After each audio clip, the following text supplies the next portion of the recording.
Yo, you all right in there? The voice came from behind the engine smoke.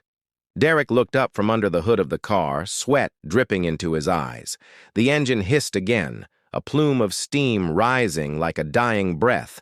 The machine, was a matte black Lamborghini Aventador, sleek, aggressive, and utterly lifeless now, parked awkwardly under the flyover in downtown LA, with its hazard lights blinking like a call for help. Standing next to it, pacing nervously and tapping on his phone, was the owner, a man in his early 40s, polished suit, leather shoes worth more than Derek had made in a month back when he still had a job. The man looked up at Derek with a scowl. "You're not touching my car," he said sharply. "I've called a service. They'll be here." Derek held up his hands. "Hey, no offense. Just offering help. I used to be a mechanic." "Used to be?" the man repeated, eyeing his torn jacket and the dirt on his hands. "That's comforting." Derek backed away. He'd learned not to push. Most people didn't want help, especially not from someone like him, homeless, jobless, and invisible. But as he turned to leave, the man cursed loudly. "Damn it! They said 2 hours? I have a flight in 40 minutes. Derek paused. "I can take a look. You've got nothing to lose." The man hesitated. "You mess up, it's $1 million problem." "Don't plan to mess up," Derek said calmly. "Mind if I try?" Against better judgment, the man stepped aside.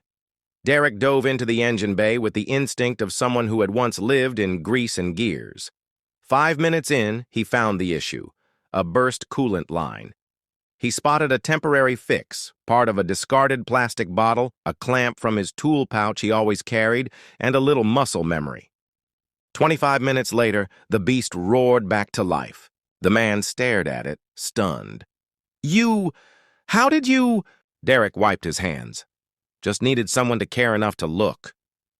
The man introduced himself, Nathan Wallace, CEO of a luxury tech brand.